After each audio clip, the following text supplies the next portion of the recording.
Thank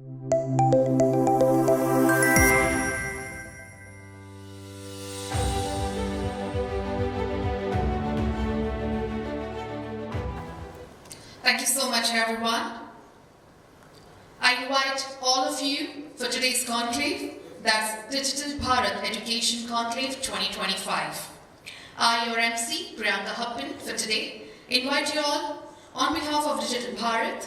And ladies and gentlemen, as we are about to proceed, we'll commence our today's conclave. Our today's panel discussion is on the topic, the NEP and Digitalization, driving India's education revolution. We have the panelists who I'll be calling up on the dais. I request all of you, as and when they are up on the dais, please give them a round of applause. Let's invite our first panelist, our speaker, Deepa Bhushan, Director, CP Goenka, International School, Mumbai. Huge round of applause, everyone. Hello, ma'am. Pleased to see you. Please take your seat. Next up, let's invite Professor Dr. Ravindra D. Kulkarni, Vice Chancellor, University of Mumbai. Huge round of applause, everyone. Is he here with us? He shall be joining us soon. Let's invite Sudhir Kukreja, co-founder, Kidzonia International School and Credence International School, Navi, Mumbai. Dr. Amit Oak, COO, Vidyalankar Institute of Technology, Mumbai. Okay, they shall be joining us soon. Professor Dr. Ambuj Jagdish Gupta, Dean, School of Management, Ajeenkya Patil University, Pune. Huge round of applause, everyone. Let's invite Dr. Parag, Amin, Registrar at SkillTech University, Mumbai. Can we have a round of applause, everyone? Come on, let me see that happen. Though we are short in numbers, I think the applause should reach high. Thank you very much. Niti, Desai, Director, SE International School, Mumbai.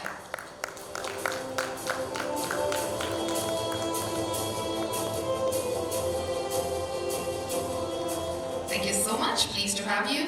Let's invite Shim, Mathew, Director, Academic Operations, VIBGYOR Group Schools, Mumbai.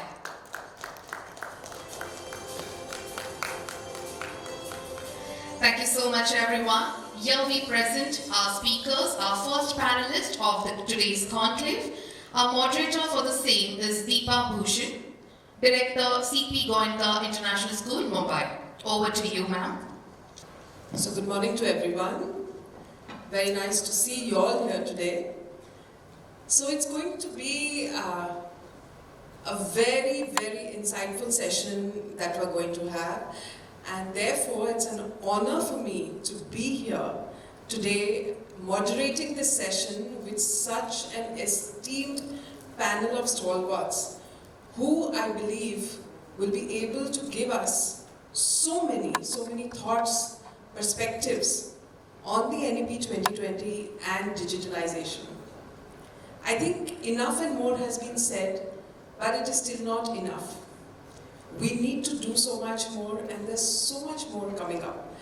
And digitalization brings in education equity in a very strong manner.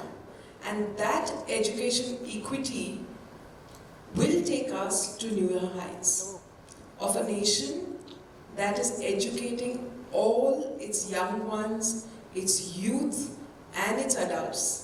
So there is no barrier to education totally.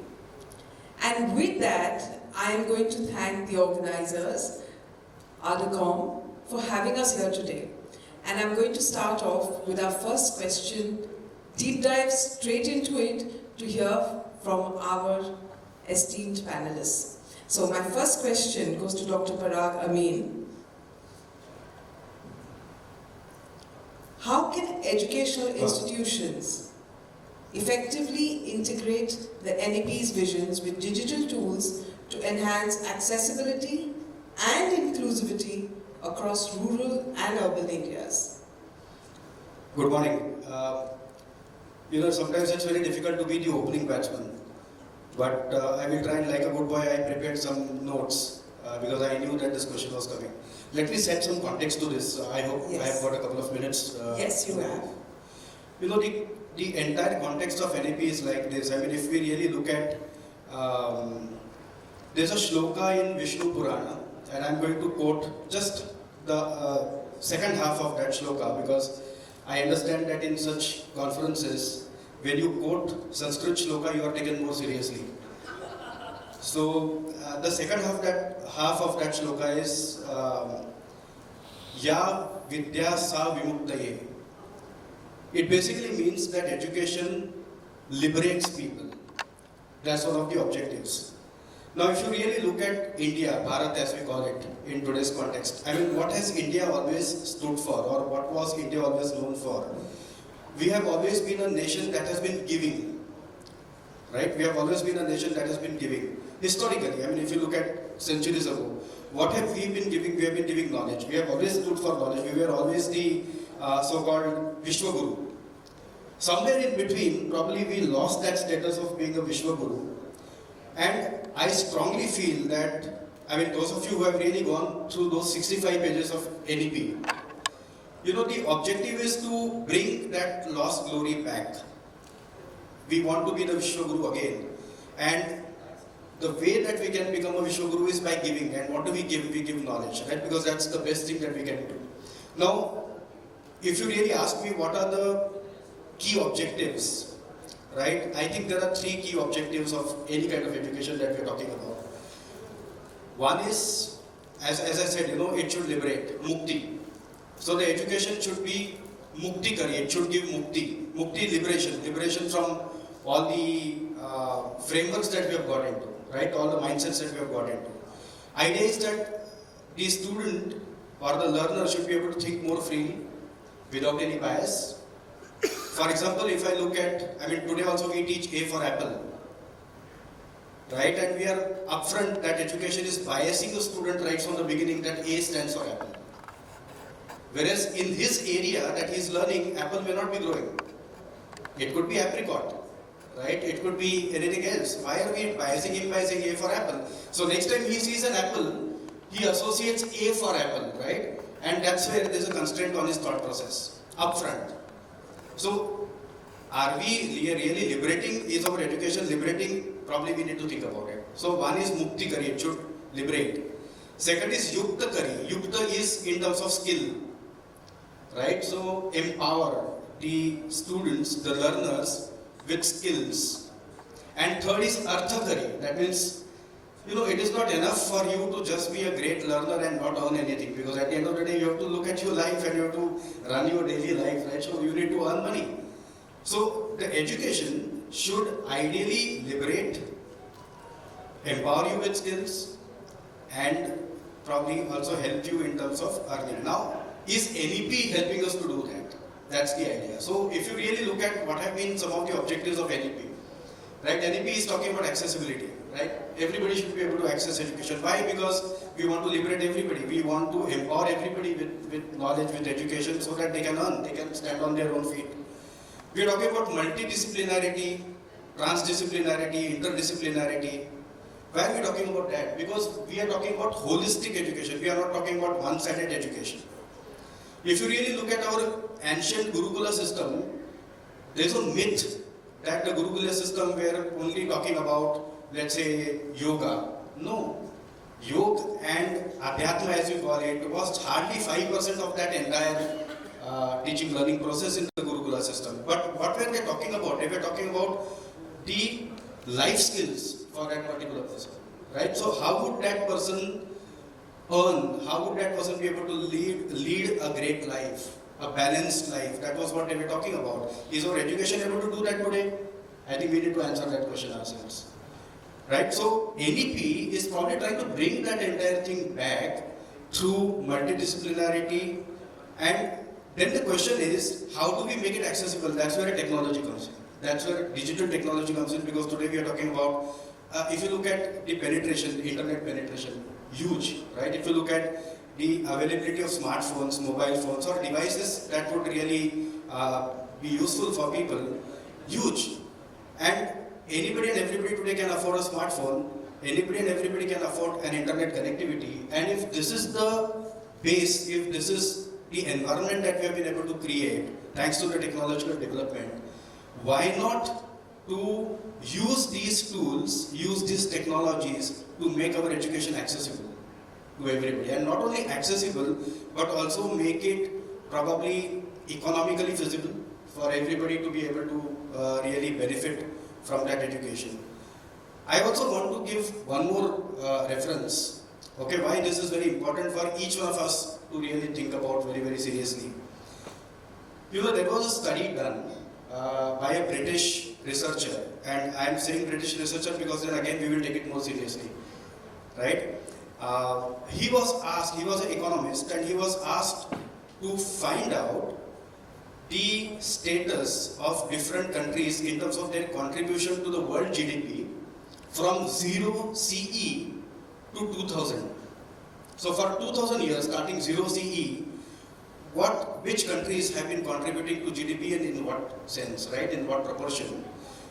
You will be very happy to know that our own country, Bharat, India, was the biggest contributor in the first 16 centuries. That means for the first 1600 years, the contribution of India to the world GDP was between 45% to 65%. Right? British left in 1947. And that time, our contribution to the world GDP had fallen down to 2%. And today we are struggling to probably make it 4%, 5%, right?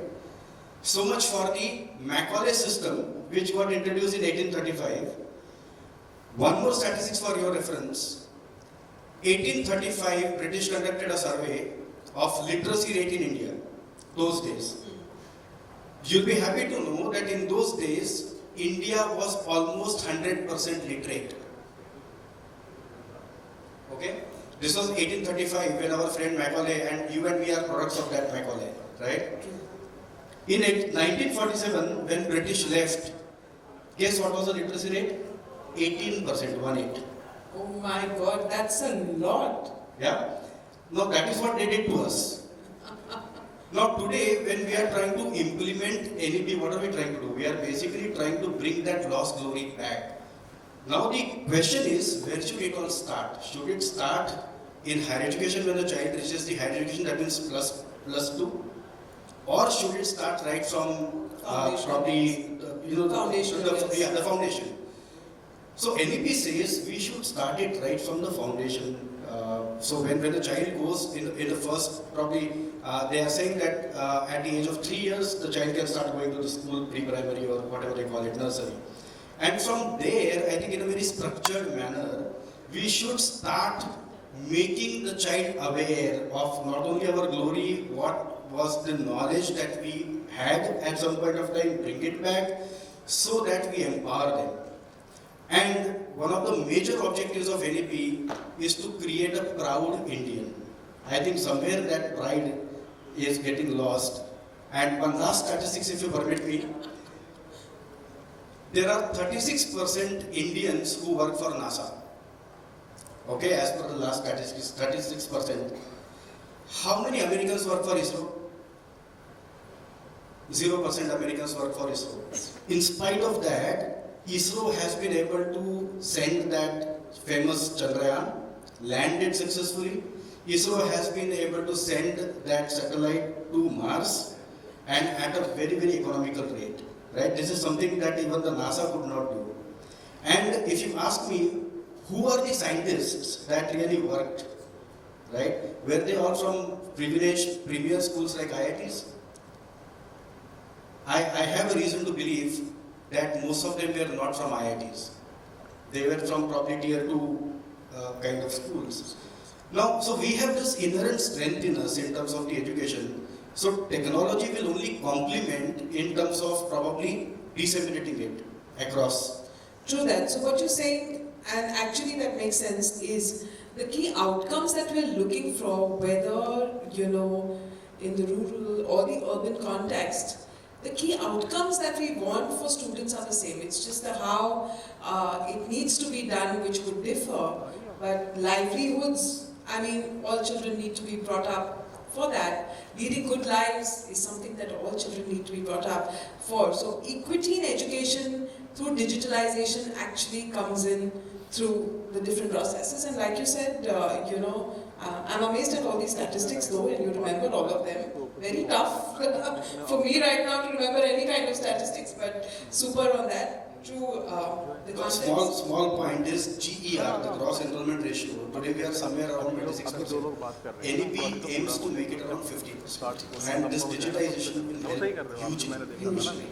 True that. And with that, I'd like to come to my next question to Dr. Ambuj, which is how can public-private partnerships contribute to accelerating digital transformation in education and fulfilling the NEP's objectives? Thank you very much for the question. And first of all, I want to thank you, Mr. Chandan Anand and the whole team for such a wonderful arrangement over here and inviting me to this forum. So, in response to the question, I would first throw upon some important agendas which are in front of all of us. The first one is about SDG 4, Sustainable Development Goal number 4, according to United Nations, and we are targeted for 2030. As per SDG 4, we should promote equitable, inclusive, affordable, and sustainable education for all, and also the lifelong learning opportunities for all. So that is one context. Then another very important agenda is in which phase of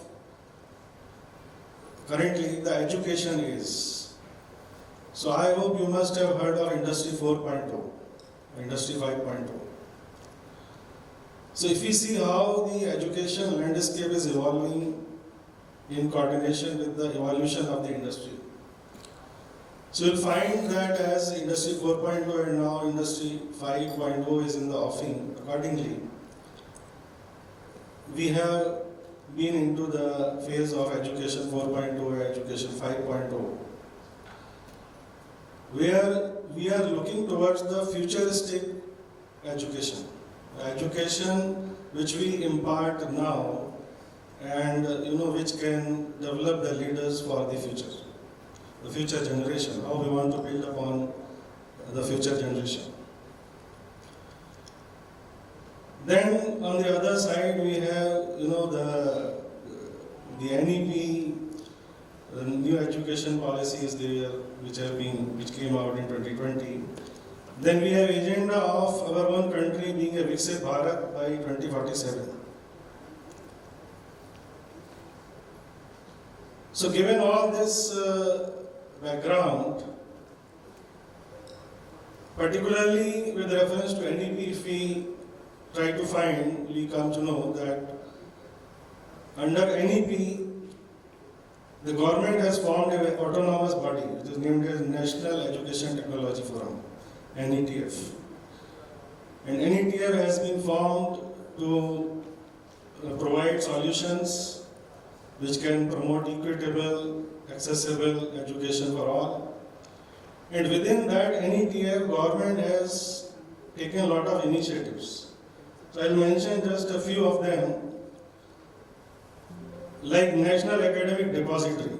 So through National Academic Depository, it will be possible that now all the awards and certificates issued by the different colleges and university will be there in the depository, which curb down the fraudulent practices, and through which, anywhere it is possible to, download your certificate, which is very verified certificate. The credentials are verified.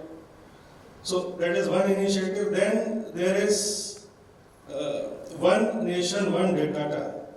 One nation, one data is where government is trying to put all the universities and colleges where they need to upload the data on a common platform, and through which what they are means what activities are going on, what kind of efforts they are doing in the colleges and university are transparently available. Like this is an effort to integrate, like NEC, national accreditations, like NEC, NBA, and NIRF, and all these things. So combining all them together, putting the data onto some central repository, which is through one nation, one data. Then government has also taken initiative to come out with national digital education architecture, through which they are trying to integrate the efforts made by the government and lot of private sector, so that the solutions which can further improve upon the learnings, assessments, even the teacher quality, the faculty development, all can be possible. On the other side, this is about the efforts from the government. If we look on the private sector, a lot of efforts being done by the corporates through their CSR activities, and a lot of non-government organizations are also doing a lot of efforts. Now the point which I want to make over here is that though so many things are happening, like the forum like this is very important, because still we need to have a lot of awareness and sensitization among the masses, and they should know what efforts are being taken up and how they are progressing. And an integration and coordination among the efforts by different stakeholders is very, very important. So we need to have a even further unified approach where government efforts, the private sector efforts, all should unify, integrate, and move forward. So the time is for collaboration and co-creation, where public-private partnership is very, very important, which can further collaborate and co-create something good and make the education, as I said in the beginning, equitable, inclusive, affordable, and sustainable for all. Now here, further I would stress that it is not about the digital divide. It is not about, just creating a digital infrastructure or where people have access to internet or mobile or laptop is enough. Now in the digital Bharat, we should aim at providing the quality education. The education which can benefit the young generation and make them ready for the future challenges which are further put forth by the fast development of technology. So as we know how fast the technology is developing, imagine after 10 years, 20 years, what could be the further next phase of the technology. So the alarming question is, are we providing to our students across the country a quality education which can make them ready for the future? And I think we as a forum and the whole house should deliberate on this and what further needs to be done over this. Thank you. Thank you, Dr. Ambuj. And a very, I'd say a very important point in this is that, the NEP is a guiding light that's asking all to work in collaboration to ensure that there is equity and through digitalization. And with doing that, the public-private joining of hands is very important, and even the IITs today have already started the process of ensuring that some of their amazing teachers are being accessed by students across the country, even in small towns and cities. Platforms like Diksha for school education are already coming about, and amazing resources are available for students as well as teams at school to ensure that they are able to teach well in classrooms and students are getting the outcomes that they require. So through that, a public-private partnership is extremely important because the resources available to the government are very high. The access to information with the private sector is very high. True that. Thank you very much for that. And with that, I come to my next question to Mr. Sudhir Kukreja. What role do you think that digitalization plays in fostering the NEP's emphasis on multidisciplinary and skill-based education, which is extremely important for the future? Thanks, Deepa. I think a very interesting question and something that's been very close to my heart. Because I've been, from the time we started Credence and Kidzonia schools, we've been at the forefront of integrating technology. Even during the times, I think, when I used to come across such conferences, and talk about digitalization and adaptation of technology in the classroom, there was always a little bit of apprehension about, why so much of technology integration. I think pre-COVID we were probably not ready for it, or maybe there was some bit of reluctance in doing that, and maybe for people to see the benefits of it. But come COVID, I think that one thing has gone out of the room, that all right, and then that's the time I believe everybody realized the impact that technology can have it. Of course, that was a phase for 2 years where it really hit a peak, but it has come back to where it, I don't know if it's organically belonging, but yes, this is where we are growing. But I think the two most important words which you used, one is the role that digitalization plays, and the other is the skill. So, something that Dr. Parag mentioned, our Gurukul system, our historical thing which was there, and I would probably go back to the statistics that he mentioned, which were really astonishing. On what the literacy rate was when the Britishers came in and when they left, and slight bit of disagreement or maybe a different perspective is the way as an Indian I would like to look. I don't believe Britishers did anything to us. It's we who did it to ourselves. We allowed it to happen. And whenever I've been a part of such discussion, I think I've always given it a thought, if we were so great, in fact, let me not put if we were so great, yet we allowed that to happen. So there was definitely something which was missing, which we really could not probably capitalize on. Be it the Indians working abroad, making great inroads into NASA's and the best of the corporations in the world, we have Indian CEOs sitting there. Every time I see a television news channel celebrating those, there is a question, why are we celebrating people outside India and why not here? So that's something which is a transformational shift and a change, which I see as an educationalist with a very significant amount of hope in the NEP document. So like you said, it's a vision document. It's a light which is being shown to Indians from the government, which is now probably trying to promote more of Indian pride and Indian heritage. So I believe that is what is a vision that probably needs to be shared among the entire leadership of the country, of all the educationists who are at the forefront of imparting education to the next generation that we are dealing with. So it is in our hands with what perspective do we impart this education. So to me that is the most significant part as an educationist, be it a principal director or be it a classroom teacher. That sense of ownership, that sense of responsibility and that sense of impact is something which is very significant. I mean, if I am running a chain of schools with say 10,000 students, I know that I have 10,000 families or 10,000 children who are going to be the thought leaders of tomorrow. They are the ones who are going to shape the India of tomorrow. So if we could change that bit, now look at the way the thought process of the Startup India has come up.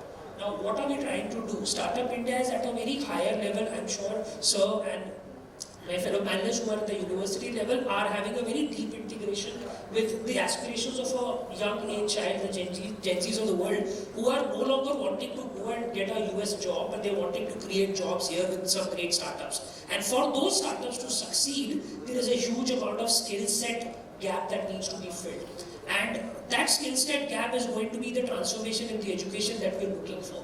We're no longer wanting our kids to have the information. So like you said, I don't know the statistics, and believe me, in today's generation and maybe leaders like us, we don't need the statistics.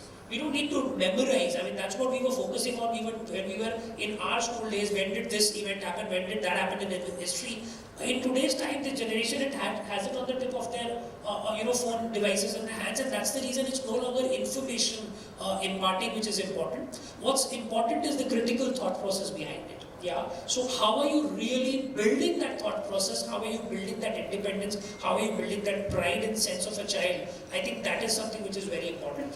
And that has to be aligned with skills and not information. So I think that is one of the most significant impact that NEP has documented and probably needs to be taken forward by all the education leaders. And maybe the parents' thought process will probably is the next one to be changed over a period of time. It has started, I would say. So all the parents that we interact with in metro cities, most of the cases, have started now saying that, okay, we don't want to be in the rat race, but we want our children to be skilled enough because we don't know what are the jobs of tomorrow. So if you have the skill set, if you have the thinking ability and the ability to analyze the situations around you, I'm sure you'll be able to do some good with your life. Coming to the digitization part, now what is the role of technology?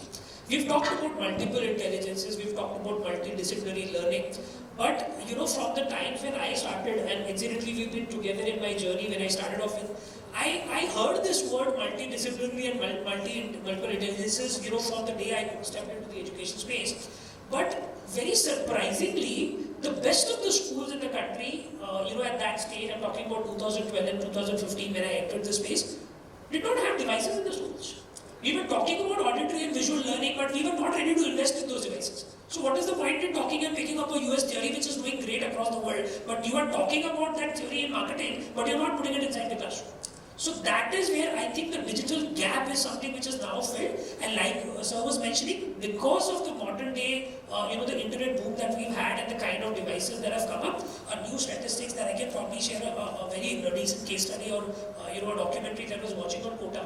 So Kota this year has 40% less enrollments in Kota. The entire market has crashed. The paying guest rooms are empty. The people who are providing bikes and cycles on rent are empty. The restaurants are having half the business. Half of the economy has gone, to the dogs in Kota city. But there is a blessing in disguise there. 40% less students are going there. That means 40% more children are studying from their own rural spaces, from their own tier 2 cities. And why has this happened? This has happened because of digital availability. Yeah, talk about physics fellows of the world who are available, talk about chancellors of the world who are available on the tip of YouTube, and you have the same quality of education accessible at a minimum cost on a mobile device, and that is what digitization or technology has done to you.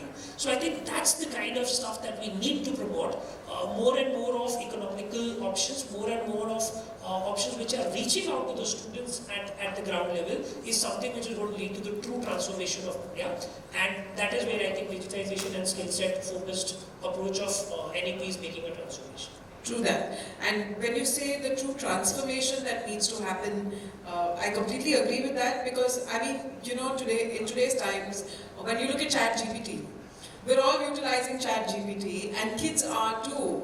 And we say they must use it, but the saddest part is in using the ChatGPT, they aren't understanding the skills that they need to learn to use ChatGPT.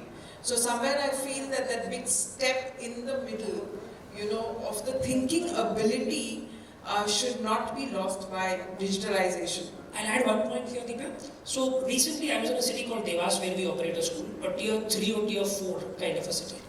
Now, in that school, I went into a class 9, classroom, and I started asking children. They were making a presentation on some history, topic, I'm forgetting that. I asked them, how did you build it? And there were some students who were very candid enough to say, sir, we searched it on ChatGPT and did it. Yeah. And later on in the afternoon when I was sitting with my teachers, and I literally took a poll as to how many students in the classroom are using ChatGPT, and I took a poll in the staff room, how many teachers are using ChatGPT. Now that is where I think the significant shift is taking place. If in a city like Devas, children in the classroom are using ChatGPT, I think we've arrived. This is where it has happened. The teachers have no option left but to catch up.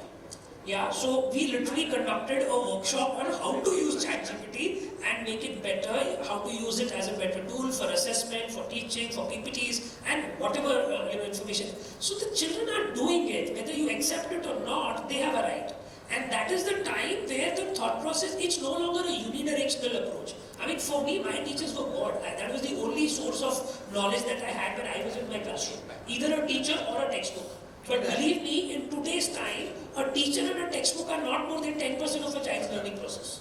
90% is coming from his environment, from his peer group, from the technology, from internet, from TV, from Netflix and whatnot. everything is available on the tip of your thing. It's about what is relevant. So if the teacher is going to talk about what is relevant, if you are ahead of the curve where the child is, you are relevant. If you don't talk that language, you're not relevant. And so comes my next question to Ms. Niti, that how do we get over the challenges related to the digital infrastructure?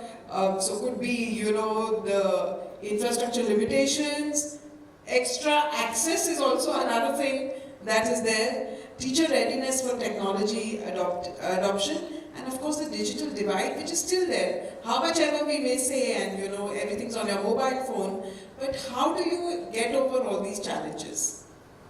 Thank you for the question. I'll just start with thank you for having me here. I'm extremely honored to be a part of this panel. I often get questioned that what is the biggest challenge of being in the education sector? And initially when I started out about 2 to 3 years ago, I'm quite new. So I used to say infrastructure, budget, subsecreum, बहुत difficult है यार, इतना सारा करना पड़ता है.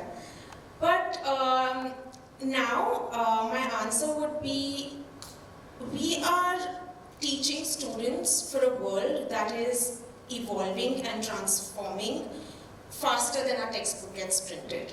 It is just so fast that our challenge is not just keeping up with digitalization, but also like Dr. Ambuj said, our bigger question is providing quality education with the help of digitization. So digital tools, yes, are the means to it, but not our main goal. Coming back to your question, I would say, yes, digital divide definitely exists, you can't ignore that. But as NEP also mentions, we are not completely depending on digitalization. We have to still focus on traditional teaching methods. Of course, I wouldn't say like rote learning or textbook learning, but teachers cannot completely stop teaching social skills. You still need to have peer-to-peer learning, which is very important. So it really depends on where you want to use digital tools instead of just switching on the screen and teaching the topic today. Today's topic is so and so and just reading out of the screen. That's not digitization.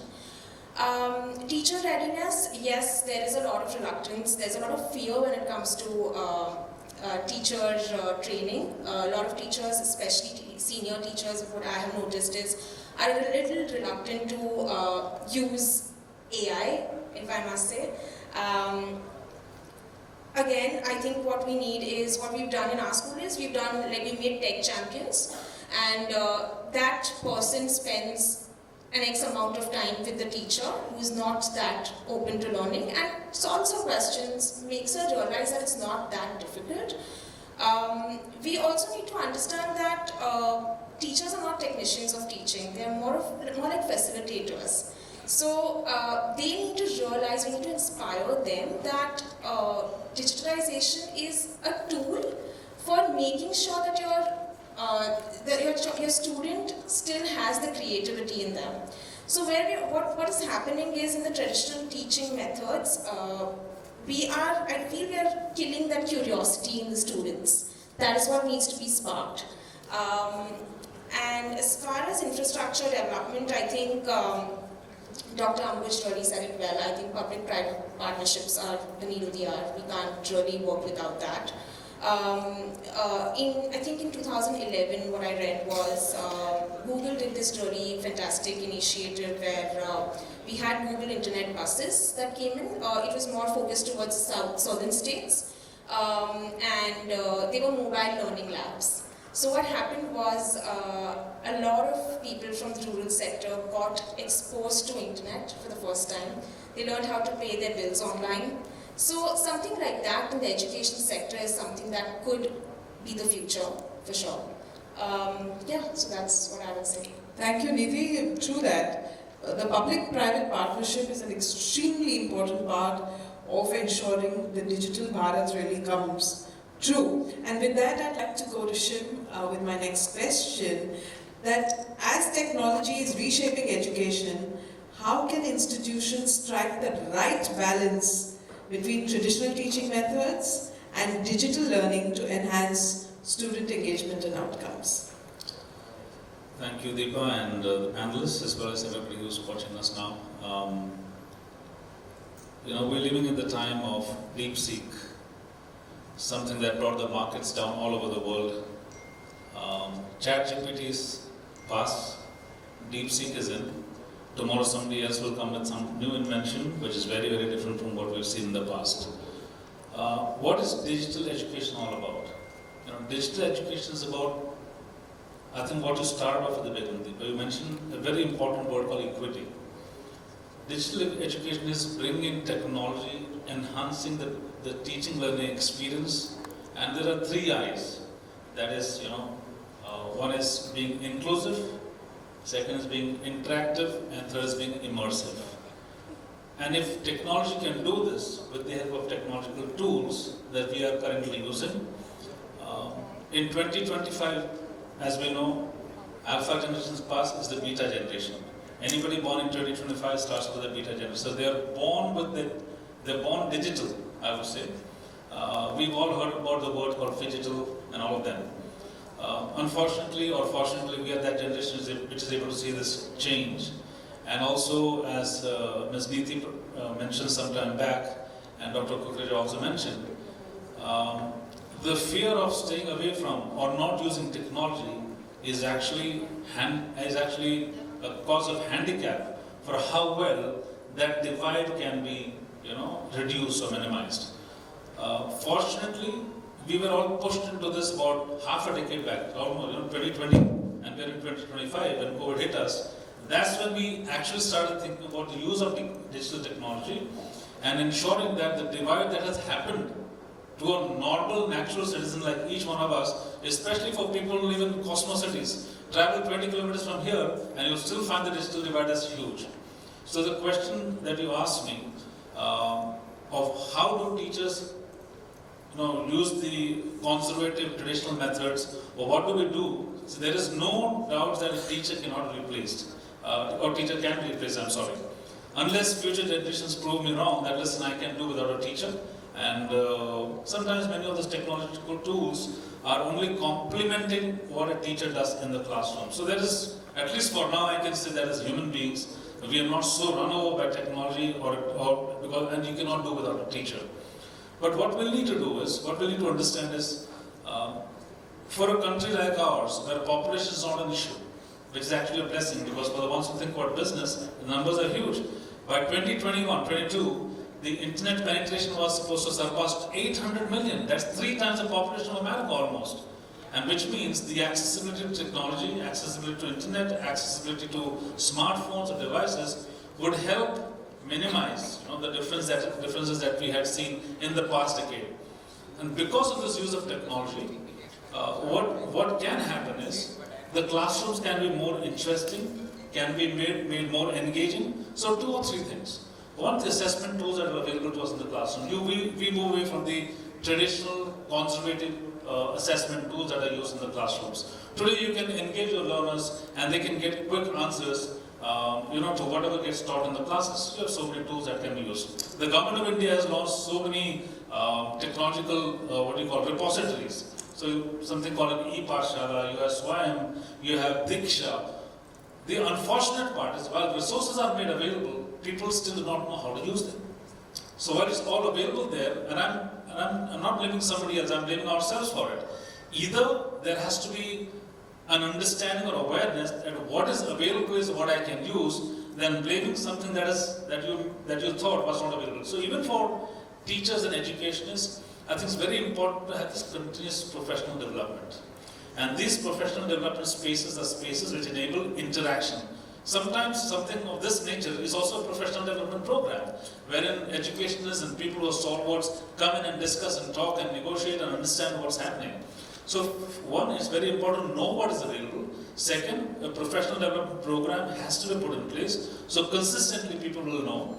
You're talking about in India where the 16 to 60 is almost 350 to 400 million people. That's a huge number, and you're educating, and that's the age. So we're talking early years to tertiary education, where you can continue to learn. The great part about technology today is, and what traditional teaching would do, The traditional teaching methods are not bad. Otherwise, they wouldn't have produced somebody like Dr. Gupta, who is able to speak, who is able to understand what gets taught or what the future would need to learn. So I'm not saying that traditional usage is bad, but over a period of time, we must understand the students would need something more than what we had possibly used in the past in a way which has brought us to the present now. So it's important that the traditional teaching methods continue, but as I think Niti was mentioning, not the usual rote learning method or not the method of mugging things up, but ensuring that digital tools come in handy while you're in the classroom, while you're traveling, or while you're at home, or while you're with your friends partying. It doesn't matter. Technology is available everywhere. Teachers should not be afraid of using it in the classroom, because just as I think Dr. Kukreja mentioned, ChatGPT, you can't be afraid of ChatGPT. Sometimes it's an ethical, moral decision that you want to make. Maybe a teacher with the old mindset, can I use that? Would it not be unfair? My creativity is not something that's come to the fore, not at all. I think those days are gone. Today the students teach us what we need to be. So, statistics and numbers are available to tell us that the gap can be reduced, and digital tools are one of the greatest tools that is a boon for us to enhance the teaching learning experience in the classroom, whether you use technology or even if it's a traditional teacher who wishes to use technology. But I'm saying, don't be afraid, go ahead and use it. Thank you. True that. So, dar ke aage jeet hai is something I think everyone needs. Well, whenever I've moderated a panel, I've always been within time. This is the first time I'm seeing a time's up. But like I mentioned earlier, enough has been said, but it's never enough. And we could go on, and I've been enjoying myself listening to each one of you today. And Mr. Chandan, I'm going to take another 5 minutes because I think this is an amazing panel of speakers. So one quick question and 1 minute answer is what I'm going to want from everybody. And Dr. Parag, I'm going to start with you. And we don't have that. Can we have a timer of 5 minutes? 1, 2, 3, 4, 5. So 5-minute timer. Just 1 minute for everyone. Everyone's going to take. So what is one bold step that you think educational institutions need to take to ensure we are there with digitalization and ensuring that we're meeting the NEP outcomes? So this is the same question for everyone. Just one bold step, and I want each one of you to take it. So Dr. Parag. I think the most important thing is, always remember, charity begins at home. When we say management or when we say teaching, it always begins from self, right? It is inside out, it is not outside in. We should not try to force digitalization outside in, it should come from within, because it's a tool which is going to empower everybody. So I as a teacher or I as an administrator, I should try to update myself, use that as a tool to probably enhance my performance, right? Because I think even if we are able to understand that, right, in what way can this technology complement me to do my job much better than what I am doing today? I think we have done it, right? So it always begins from, and the culture is set from top to bottom, right? So always, if the top management or the top leaders, acharyas, because let's talk about the concept of acharyas, right? If they start doing what is required, I think it will percolate down. True that. Niti, would you want to share your thoughts? So I work with my dad, and he's not here today, but I would say dedicate a budget for teacher training for digital tools. I think that's missing. I would speak for my institution, so that's missing. So I think that's very important, because teachers, like I said, are very reluctant to adopt it.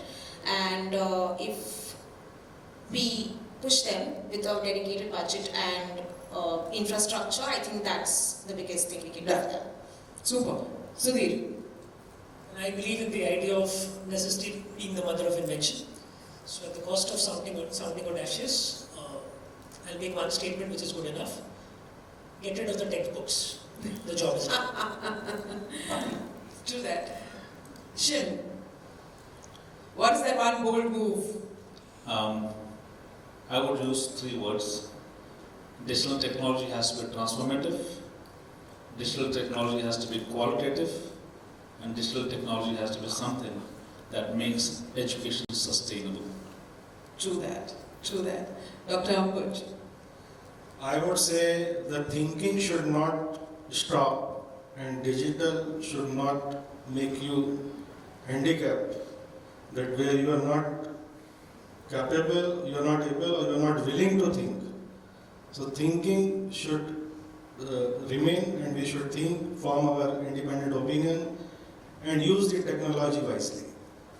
True. So what we can say really is that digitalization should not tie up our hands, but should really take us forward by leaps and bounds. And I think that balance of thinking through how we want to use it, where we want it to take us. So a simple thing that I always think of, I always say, first of all, have your outcomes in place. What is your vision and what are your outcomes?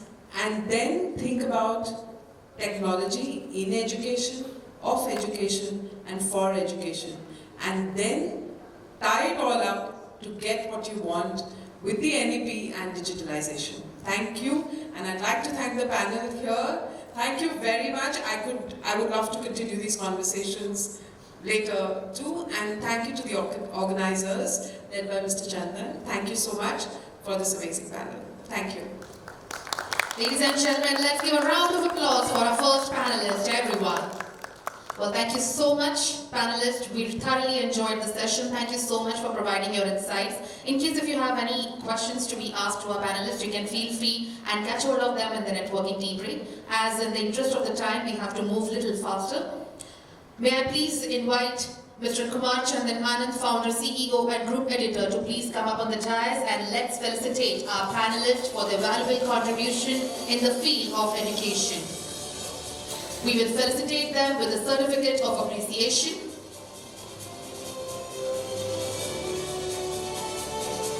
First up with Deepa Bhushan, Director, CP Goenka International School, Mumbai. Ladies and gentlemen, please give a round of applause, everyone.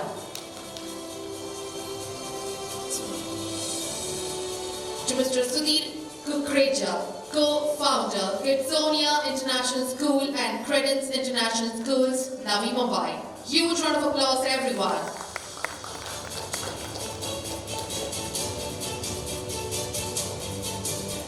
To Professor Dr. Ambuj Jagdish Gupta, Dean, School of Management, Ajeenkya Patil, University, Pune.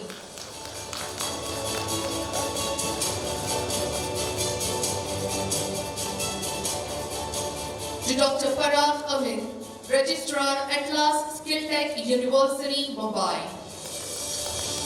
Huge round of applause, everyone. Come on, let me hear it loud. Thank you.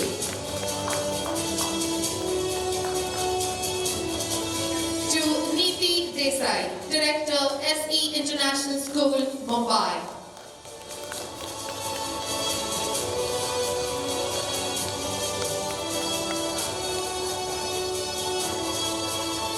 Thank you. And last but not the least, let's present the certificate of appreciation to Shim, Mathew, Director, Academic Operations, VIBGYOR Group of Schools, Mumbai.